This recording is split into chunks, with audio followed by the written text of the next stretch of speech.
देखिए, सबसे पहले हम लोग जो है महेश्वर सूत्र के बारे में जानेंगे। महेश का तात्पर्य क्या हुआ? एक आप लोग जानते होंगे, महेश किसी का पर्यायवाची शब्द है। किसका पर्यायवाची शब्द है? महेश, महादेव अर्थात शंकर को महेश बोलते हैं। तो इसका मतलब ये है कि महेश्वर सूत्र अर्थात भगवान शिव का सूत्र। महेश्वर सूत्र का यही ना मतलब हुआ, अर्थात शंकर जी का सूत्र। तो शंकर जी का सूत्र से संबंधित ये 14 प्रकार के जो है उन्होंने सूत्रों को बताया है। अब ये 14 प्रकार के सूत्रों को ज्ञान उनको कैसे मिला? देखिए, सर्वप्रथम सभी भाषाओं की जननी संस्कृत है। ब्रह्मांड में, विश्व में जितने भी भाषाएं हैं, अरबी, फारसी, उर्दू, बांग्ला, हिंदी, इंग्लिश, जितने भी भाषा हैं, सभी भाषाओं की जननी संस्कृति है। इसी संस्कृत से सभी भाषाओं का निर्माण हुआ है। मतलब संस्कृत भाषा से ही समस्त भाषाएं बनी है। इसीलिए संस्कृत को सर्व भाषा का माता कहा गया है।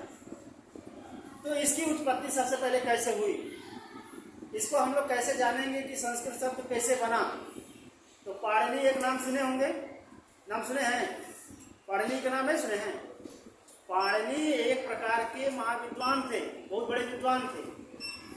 तो पाणिनि ये स्त्रीलिंग है पुल्लिंग है? सबसे पहले ही बताओ, ये जो पाणिनि शब्द है ये स्त्रीलिंग है या फिर पुल्लिंग है? आपको लग रहा होगा पाणिनि इसका मतलब स्त्रीलिंग है, लेकिन स्त्रीलिंग नहीं, एक पुरुष थे, उनका नाम ही था पाणिनि।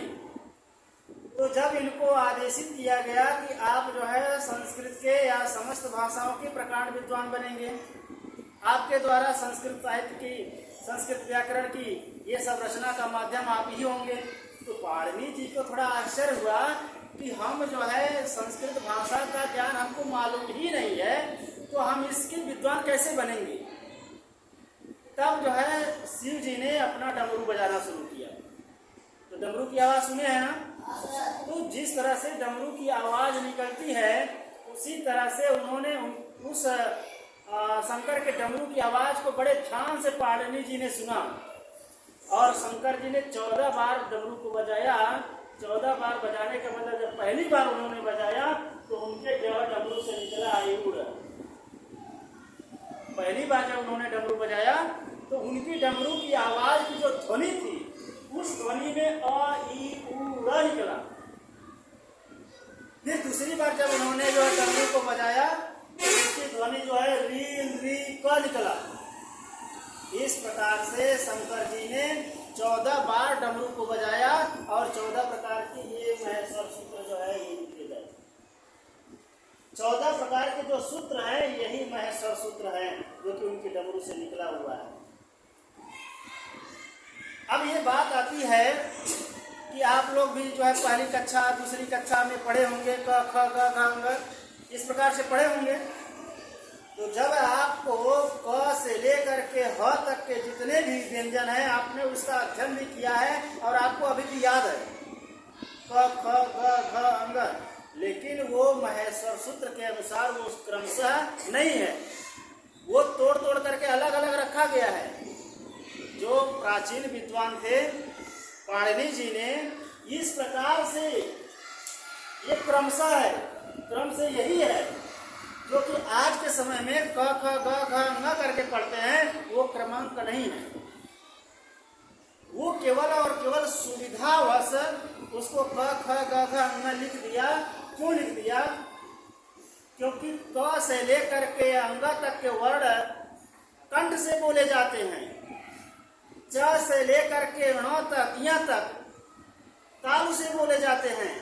तो उनका मतलब ये था जो कंठ से बोला जाए उसको पहले रख दिया, जो तालु से बोला गया उसके बाद रखा गया, फिर जो मूर्धन्य से बोला जाता उसके बाद ट ठ ड ढ रख दिया, जो दांत के माध्यम से बोला जाता है उसको एक साइड में रख दिया, फिर जो होश का प्रयोग होता है उसको एक साइड में कर दिया।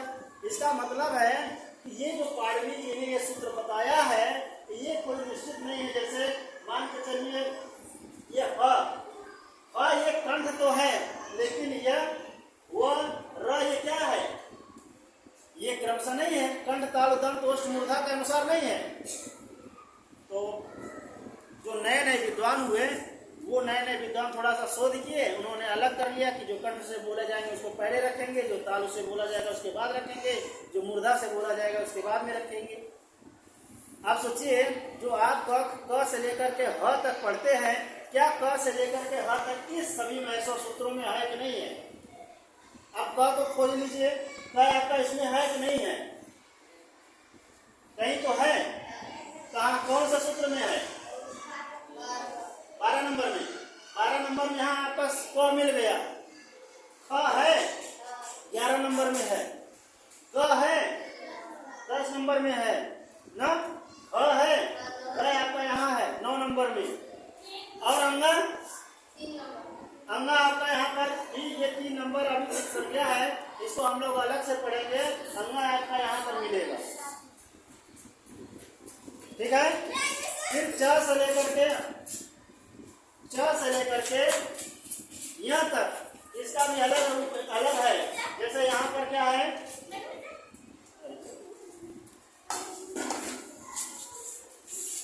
च आपका यहाँ मिल गया, च आपका यहाँ मिल गया ना, उसके बाद ज आपका यहाँ पर मिल गया। कहने का मतलब जितने भी व्यंजन हैं, सभी व्यंजन आपके इस महेश्वर सूत्र में निश्चित रूप से मिला हुआ है।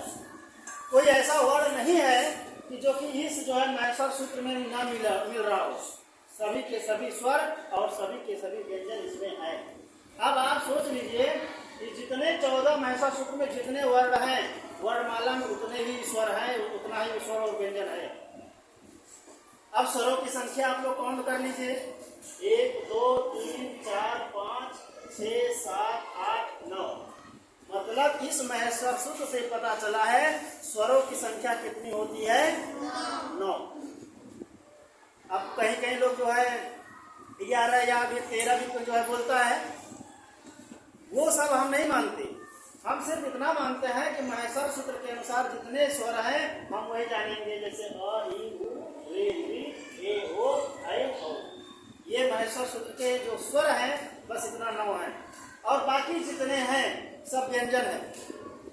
व्यंजनों की संख्या काउंट कर लीजिए, 25 और 8। इसका मतलब इतना क्या है, आपका व्यंजन है। मतलब क से लेकर के म तक कितना हो गया, 25 हुआ। कितना हुआ, 25 हुआ। और य र ल व स फ स ह, मतलब 25 8 33। इसका मतलब जो है व्यंजनों की संख्या 33 और स्वरों की संख्या 9। बस इतने स्वर और व्यंजन है। इसके अलावा जो कुछ भी लिखा जा रहा है वो एक प्रकार का अपवाद है, वो अपनी विद्वता का परिचय है। लेकिन स्वर पाणिनि जी बताते हैं स्वर केवल 9 है और व्यंजन 33 है। इसके अलावा आप काउंट कर सकते हैं कि कितने स्वर और कितने व्यंजन हैं। अब दूसरा सवाल उठता है कि आप सोच रहे होंगे कि यहाँ भी ड़ है, यहाँ भी क है, यहाँ ङ है, यहाँ च है, तो इसको क्यों काउंट नहीं किया गया? जब आपको हम प्रत्याहार पढ़ाएंगे तो इसका भी समाधान हो जाएगा। ड़ क ङ च, ये क्यों नहीं पढ़े, ये इसको क्यों छोड़ दिया गया? ये जब हम आपको प्रत्याहार भी पढ़ाएंगे तब वो आपको स्पष्ट कर देंगे इसको क्यों छोड़ा गया है। इसका मतलब जितने भी सूत्र हैं, 14 सूत्र हैं, अंतिम वर्ड जो रहेगा उसको छोड़ दिया जाता है। महेश्वर सूत्र के जो 14 सूत्र हैं, अंतिम वाला वर्ड इसको हम लोग छोड़ देंगे, उसको महेश्वर सूत्र के अंतर्गत नहीं रखे जाते। वो अलग से सूत्र है, प्रत्याहार में आपको बताएंगे। ठीक है, ये आपका रहा महेश्वर सूत्र से संबंधित, संस्कृत भाषा से संबंधित जो और भी भाषाओं की उत्पत्ति हुई है, इसके बारे में हम लोग छोटा छोटा अध्ययन किए। अब हम लोग जो है महेश्वर सूत्र को कैसे याद करेंगे। महेश्वर सूत्र को जब आप पहला में हो करके में याद कर सकते हैं तो यही याद कर सकते हैं। ये आपकी आदत नहीं बनी हुई, शायद पहले से आदत बनाई हुई रही होती कि पहले हमको व्यंजन में पहले ह पढ़ना है, तब जो है यह पढ़ना है, तो आप जो है निश्चित रूप से पहले ह ही पढ़ते, तो नहीं पढ़ते। वो सुविधा के लिए बना दिया गया, नहीं कंठ पहले पढ़ा जाएगा। पहले कंठ पढ़ा जाएगा, लेकिन नहीं, ये महसा सूत्र कहता है पहला वर्ड अ है, और जो आप लोग पढ़े हैं पहला वर्ड क्या पढ़े हैं, अ। अंतिम वर्ड जो है यहाँ पर क्या बोलता है, अंतिम वर्ड यहाँ पर ह तो मान लीजिए 2 बार आ गया, लेकिन अंतिम वर्ड स है ना, अंतिम वर्ड स है। और वहां पर जो आप लोग पढ़े हुए हैं अंतिम वर्ड क्या होना चाहिए, क्या हो रहा था, ह। अंतिम वर्ड ह है वहां, लेकिन यहाँ पर अंतिम वर्ड क्या है, स। अब सोच रहे हैं ह भी तो है, ह पहले एक बार आ चुका है, तो सुविधा के लिए रखा गया है, ह आ चुका है पहले से। तो पहला वर्ड ह, अंतिम वर्ड स, लेकिन जो आप लोग पढ़े हैं पहला वर्ड क और अंतिम वर्ड ह, इस प्रकार से पढ़ेंगे। तो सूत्र आपको याद करना है, याद करके भी आइएगा। जब तक आपको महेश्वर सूत्र याद नहीं होगा तब तक आप प्रत्याहार नहीं बना पाएंगे, और जब तक प्रत्याहार बनाना आपको नहीं आएगा तो संधि विच्छेद करना नहीं आएगा। इसी महेश्वर सूत्र पर पूरा व्याकरण रखा हुआ है। ऐसे सीरियल से नहीं याद होता है, जिसको गा करके पढ़िए, गा करके पढ़ेंगे, अ ई उ न, गा करके पढ़ेंगे। कैसे पढ़ेंगे, अ ई उ री री का ए ओ ऐ औ च आ या व र ट ल ड़ या म ङ ण न म छ भ य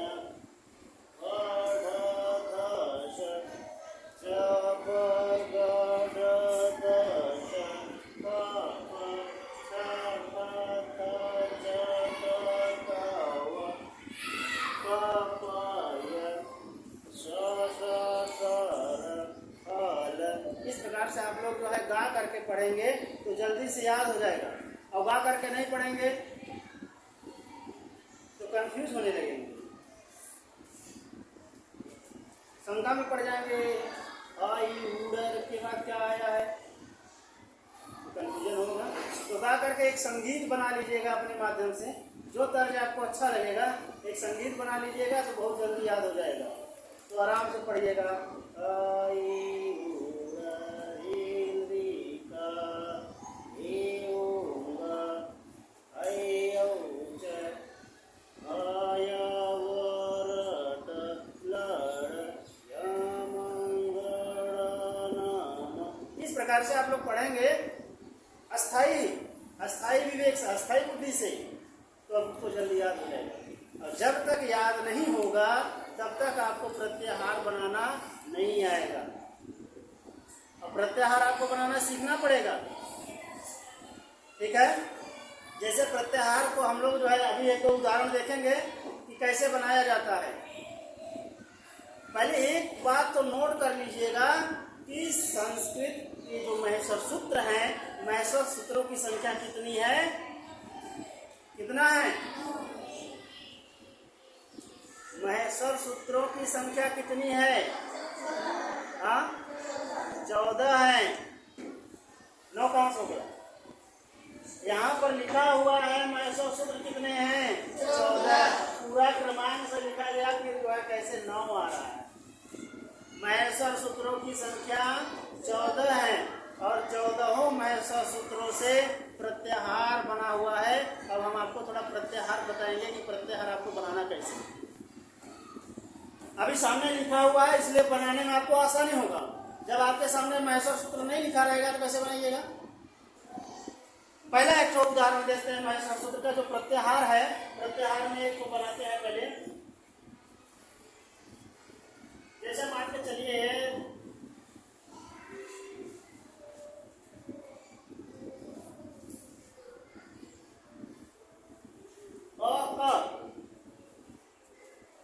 ध्यान दीजिएगा, ये एक प्रकार का प्रत्याहार है, प्रत्याहार है। कुल मिलाकर के 14 महेश्वर सूत्र हैं। 14 महेश्वर सूत्रों में मिलाकर के 42 प्रत्याहार होते हैं, और 42 प्रत्याहारों में से यह भी एक प्रकार का प्रत्याहार है। अब प्रत्याहार बनाना पहले सीखिए कैसे प्रत्याहार अक कह दिया, इसका मतलब क्या है। अक कहने का क्या तात्पर्य है? अक कहने का तात्पर्य ये है, इसका मतलब हम लोगों को अ से शुरू करना है। कहाँ तक जाना है? क तक। अ सबसे पहले खोज लीजिए। 1 नंबर पर है अ, यहाँ पर। और चलना कहाँ तक है? क तक यहाँ है। इसका मतलब है कि अक प्रत्याहार के अंतर्गत पहला सूत्र और दूसरा सूत्र आएंगे। अब एक बात और ध्यान देना है, प्रत्येक महेश सूत्र का जो अंतिम जो है अक्षर होता है, इसको प्रत्याहार के अंतर्गत नहीं रखते। एक प्रकार का अलग सूत्र है, संज्ञा हो जाता है, इसको लोप कर देते हैं।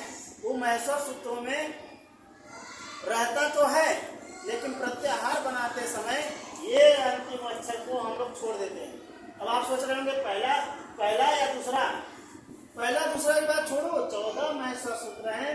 14 महेश्वर सूत्र का जो अंतिम अक्षर होगा सब छोड़ दिया जाएगा।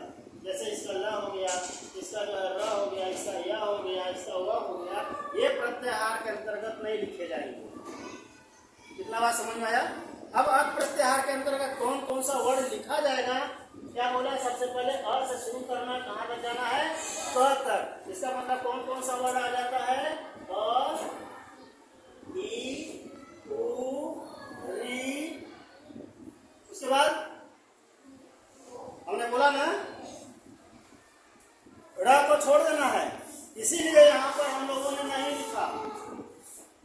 क्यों छोड़ दिए? क्योंकि ये महेश्वर सूत्र का अंतिम वाला शब्द है, इसको छोड़ दिए। फिर दूसरे वाला का गया, दूसरा का पहले क्या है? री, री। फ जो है ये दूसरे महेश्वर सूत्र का अंतिम शब्द है, इसलिए इसको छोड़ दिए। अब ये बात स्पष्ट हो गया, अक प्रत्याहार के अंतर्गत ये 5 वर्ड आएंगे। आसान है? प्रत्याहार आसान है अनंतलाल? आसान है ना? अभी इसका आपको एक होमवर्क के रूप में देंगे और आपको घर से बना करके आना है, तो अभी से सीख लीजिए कि अक प्रत्याहार या कोई भी प्रत्याहार हो, 42 प्रत्याहार है, उस 42 प्रत्याहार को कैसे बनाइएगा। हमने बताया कि सबसे पहले अक को शुरू करते हैं। अक प्रत्याहार में क्या क्या है? तो अक में पहला अक्षर अ है और दूसरा अक्षर क है। इसका मतलब अ से शुरू करना है, कहाँ तक जाना है? क तक। अब इसके बीच में जितना भी अंतिम वाला शब्द रहेगा, अंतिम वाला अक्षर रहेगा, उसको प्रत्याहार में नहीं रखेंगे। अब अगला एक उदाहरण देख लीजिए, एक और उदाहरण।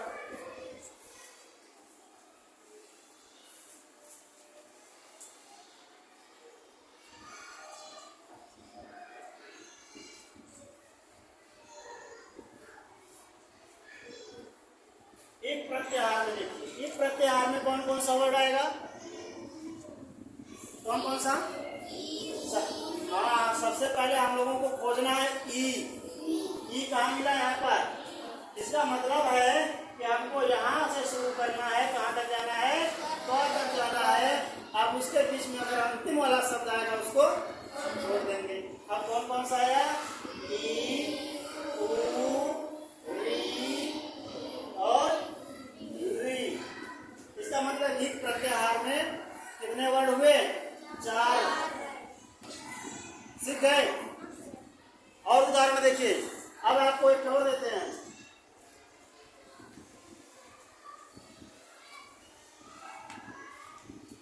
यण प्रत्याहार देखिए। यण प्रत्याहार में कौन कौन सा वर्ड आएगा? अब इसको खोजिए। यण प्रत्याहार में कहाँ? हमको पहला अक्षर क्या पकड़ना है? यह। आपको यह कहाँ मिला? 5वें वाले में यहाँ पर यह मिला है। और चलना कहाँ तक है? यहाँ तक चलना है ना। इसका मतलब यहाँ से शुरू कर देना है, यहाँ से, और जो है ल तक जाना, वहाँ छठे में ल तक जाना है। इसका मतलब यह प्रत्याहार में क्या क्या आएगा? य, व, र। ये वो आएगा? नहीं आएगा ना, इसलिए क्योंकि ये इसको छोड़ देंगे, फिर क्या आ जाएगा ल, फिर उसके बाद अड़ा छोड़ दी इसलिए क्योंकि छठने का वो अंतिम वाला शब्द है, इसलिए उसको छोड़। प्रत्याहार सरल है, इसको जानना है। अब आप सोच लीजिए, जैसे मान के चलिए आपके सामने ये मैसर सूत्र ना लिखा रहे, मैसर सूत्र ना लिखा रहे और आपको बनाना है एंग प्रत्याहार। मान लीजिए एंग प्रत्याहार, जैसे अभी तो सामने लिखा हुआ है आप कर ले रहे हैं, आपको सामने लिखा हुआ नहीं मिलेगा। तो कब बना पाइएगा, जब मैसर सूत्र याद रहेगा तब जो है प्रत्याहार बना पाइएगा, आ जाएगा। एंग प्रत्याहार में कौन कौन सा वर्ड आता है? इसका मतलब यहां से शुरू करना है, मतलब तीसरे मैसर सूत्र में आ जा रहे हैं। इसका मतलब एंग प्रत्याहार में यही दो वर्ड आएंगे, ए ओ, ठीक है। ए ओ आ गया आपका यहाँ पर, ए और ओ, ठीक है। एक और सूत्र देखिए, एक और प्रत्याहार देखिए,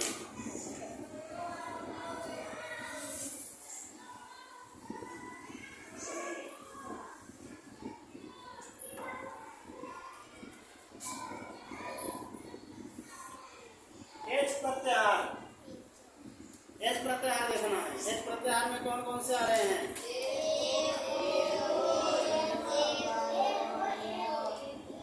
तीसरे में यहाँ पर ए मिल गया और कहाँ तक चलना है? च, तो आया ए ओ आए आओ। इसका मतलब एच प्रत्याहार के अंतर्गत ये चार वर्ड आएंगे। आप सोचिए, अब सवाल तो बनता है कि ये प्रत्याहार की जरूरत क्या पड़ी, क्यों जरूरत पड़ी। जब आप संधि पढ़ेंगे आपको भी महसूस होगा कि सच में पाणिनि जी ने जो प्रत्याहार बनाया है वो बहुत सही बनाया है। अगर प्रत्याहार नहीं बनाता तो उसको जैसे एच बोल देने से, सिर्फ एच बोल देने से वो स्पष्ट हो जाता है। एच बोलने का मतलब ए ओ ऐ औ, चार अक्षर लिखने पड़ते। अगर चार अक्षर ना लिखना पड़े, एच से ही काम चल जाए, उसको छोटा करने के लिए पाणिनि जी ने ऐसा एक प्रकार का व्यवस्था बनाया। एच कहने से ए ओ ऐ औ ये चार वर्डों का बोध हो जाएगा। अक कहने से सिर्फ मान लीजिए आप ही बोले अक, अक कहने से इसका मतलब अ ई उ री री, ये कहने से ये पांच अक्षर का बोध हो जाएगा।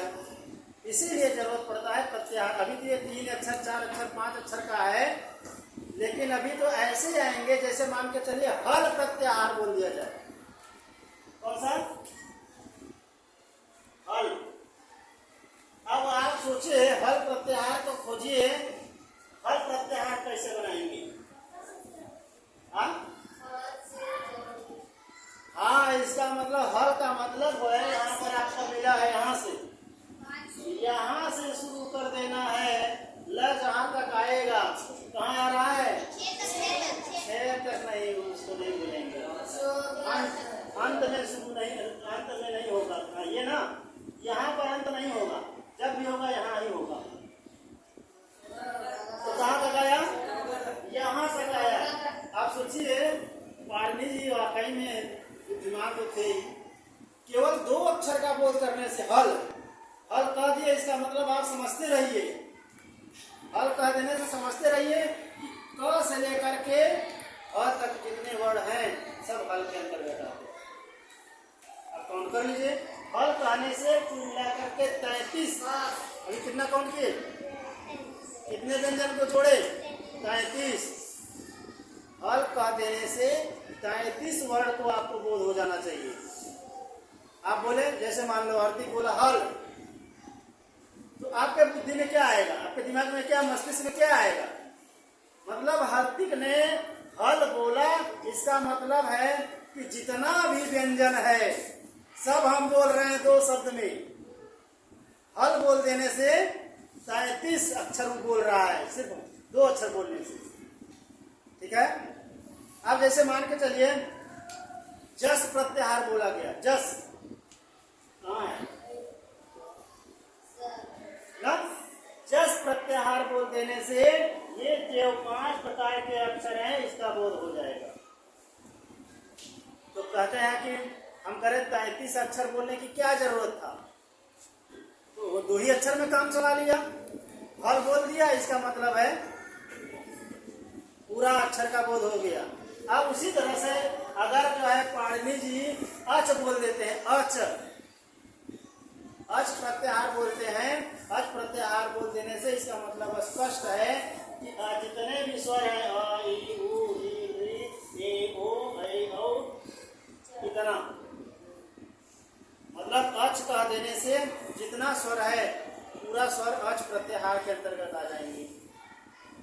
इसीलिए कभी कभी बोलते हैं कि संधि कितने प्रकार के होते हैं, तो लोग 3 प्रकार के बोलते तो हैं। कौन कौन सा? स्वर, व्यंजन और विसर्ग। अब कह रहे स्वर का स्वर संधि का दूसरा नाम बोलो, तो लोग बोलते हैं अच संधि। अच संधि मतलब, अच का मतलब अ ई उ री री ए ओ ऐ औ, मतलब जितना स्वर है। अच का मतलब स्वर संधि हो गया। अब हल संधि का मतलब, हल संधि का मतलब जितने भी व्यंजन वर्ण हैं सबका बोध हो गया, इसलिए जो है वो आपका हल संधि हो गया। ठीक है, तो प्रत्याहार अभी आपको मान लीजिए सामने मैसर सूत्र लिखा हुआ है, आपको समझ में आ रहा है, आप अच्छे से कर पा रहे हैं। जब आपके सामने लिखा हुआ नहीं मिलेगा तब आपको प्रत्याहार बनाना है। कैसे बनाइएगा, याद करना पड़ेगा। अब कल हम इस मैसर सूत्र को सबसे पूछेंगे। पहला मेरा क्लास होगा, मैसर सूत्र सबसे पूछेंगे, आप लोग याद करके बढ़िया से आ जाइएगा। अ ई उ रे रे का ए ओ च ए ओ अंग, है ना, ऐसे पढ़ना है, सीरियल से पढ़ लेना। अ ई उ रे रे का ए ओ अंग ए ओ च है वरट लड़ या मंगड़ नम झ भैया घड़ दस जब गड़ दस, है ना। यहाँ पर पिठा बचा चटतो कपय सर हला, इस प्रकार से 14 मैसर सूत्र आप बोल सकते हैं। याद करके आएंगे ना, काहे नहीं याद होगा, हो जाएगा। अब जब तुम क से लेकर के ज्ञ तक बोलते ना, याद कर सकते हो तो यह भी बोल सकते हो, इसको भी बोल सकते हैं। अब आप इसको जो है कर लीजिएगा, फिर उसके बाद आपसे मैसर सूत्र पूछेंगे। मैसर सूत्र पूछने के बाद फिर वर्ण विचार के बारे में अध्ययन करेंगे। वर्ण विचार, जैसे क को क्या बोलेंगे, ख को क्या बोलेंगे, च को क्या बोलेंगे, इस प्रकार का अध्ययन हम लोग फिर अगला क्लास में करेंगे। लेकिन उसके पहले आपको पूछेंगे मैसर सूत्र। ठीक है, खत्म किया जाए, हैंडल कौन कर रहा है?